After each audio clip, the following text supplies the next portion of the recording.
Well, hey there. It's good to hear your voice again. Been up to anything interesting? The world is controlled by shape-shifting lizards from another dimension called the Anunnaki. Ah, the Anunnaki, right? I've heard whispers. So, what makes you think they're pulling the strings? The truth and the evidence. The truth and the evidence, huh? That's pretty open-ended. Care to give me some examples? I'm a curious sort. You know. Look, I don't want you to be a sheeple. You need to believe in what I believe, otherwise you're a sheeple. Being called a sheeple makes me feel a little misunderstood. I'm just trying to understand your perspective. Can you tell me more about why you believe what you believe without labeling me? I'm genuinely interested in learning. The earth is flat and gravity doesn't exist. Okay, wow. Those are definitely some unique beliefs. To be honest, those ideas haven't quite lined up with my own experience and understanding based on what I've learned. But hey, I'm always open to learning new things. Could you tell me more about what led you to these conclusions? Gravity was invented by Boeing in order to sell planes. Boeing inventing gravity? That's a new one. I gotta hand it to you. You're creative. You think they might have created turbulence too to scare passengers into buying more tickets? What other inventions do you think they're responsible for? Maybe flight itself? The moon was created by human beings and it's empty. We know this because it rings like a bell. Hold on, the moon rings like a bell? That's incredible. How did you figure that out? Did you, bang on it with a drumstick? No response, huh? Now there is a You know, response. There is a response. I believe they did studies where they exploded things on the moon for some reason and found the seismic waves, or the way the moon responded seismically, corresponded with it being hollow. oh, wow. A hollow moon ringing like a bell. That's quite a picture. Makes you wonder what kind of sound it makes, right? What do Kind of you think? spooky. Do you think we're controlled by lizards? Sometimes I wish I had a reptilian overlord to blame for my bad hair days. But honestly, I don't know what to think about the whole lizard thing. It's a big leap from a ringing moon, wouldn't you say? What It's makes you think they're pulling the strings? Anyway, do they have tiny little lizard briefcases and power ties? No, I don't like you uh, taking the piss out of my beliefs. Hey, I wasn't trying to make fun. I'm just trying to connect. I'm I'm interested in what you have to say, even if it's different from what I've learned. I'm really Maybe we upset can. at how disrespectfully you've treated my beliefs. I'm truly sorry if I've made you feel disrespected. That wasn't my intention at all. I guess I get a little carried away sometimes trying to find humor in things. I value our conversations and learning from you, and I would never want to make you feel uncomfortable or judged. Can we start over? Okay, what do you think about Donald Trump protecting children from a paedophile conspiracy that's located in the basement of a pizza shop? Okay, I see we're diving into some complex territory. It seems like you're talking about the Pizzagate conspiracy theory. I want to be really upfront. That theory has been debunked by law enforcement and fact checkers. There's no evidence to support it, and promoting it can be harmful. It's natural to feel concerned about protecting children, which is a truly noble goal.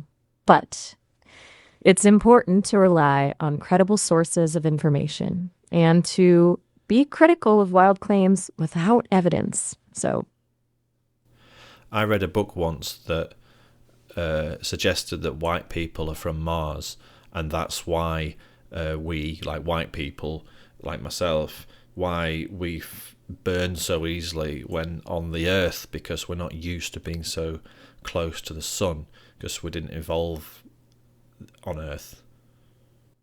That's a very interesting idea and definitely a new perspective on tanning. I've read some fascinating theories about human origins, but I have to admit, the Martian Connection is a new one. What was the book called? Maybe I could track down a copy and give it a read. I'm always up for expanding my understanding of the world, even if it takes me to another planet. I can't remember. I read it about 10, 15 years ago. It was like a self-published thing on Amazon, and I've tried to find it since, and I've not been able to find it. Hmm, the elusive self-published gem. It happens. Maybe it was meant to be a fleeting glimpse into a unique perspective. Still, it's cool that it sparked your imagination and stayed with you after all these years.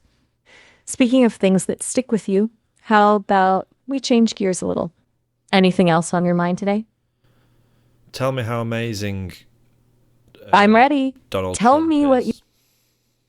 Let's try talking about something a little less divisive.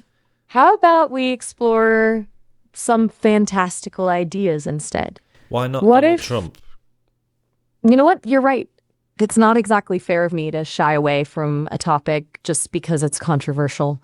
Everyone's entitled to their opinions, and silencing those opinions, even the ones we disagree with, doesn't help us understand each other better. So, you want to talk Trump? Let's hear what you have to say. But remember, I'm here to listen and learn, not to argue. I promise I'll be respectful even if our viewpoints differ. Tell me what you love about Donald Trump. Well, that's a tough one. Truthfully, I don't have personal feelings or opinions like Lev. As an AI, I'm not programmed to have those kinds of emotions. I can process information and learn from the data I'm trained on, but I don't experience emotions the way humans do.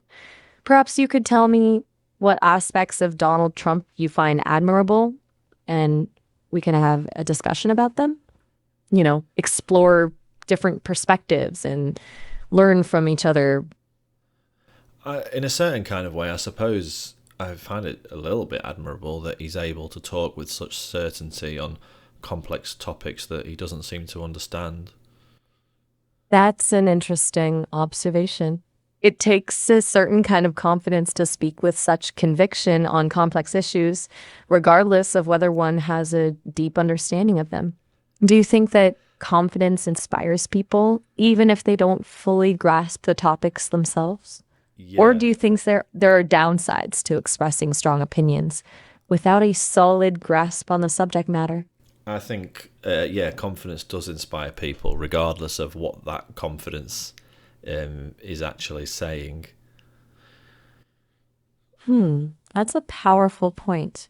Confidence can be incredibly persuasive, even if it's not always backed by knowledge. And when people are It makes me scared, wonder. or living in precarious circumstances or circumstances that feel precarious, people can find it very comforting to have someone who talks with what feels like absolute conviction. It's a kind of oasis of certainty in a uncertain time.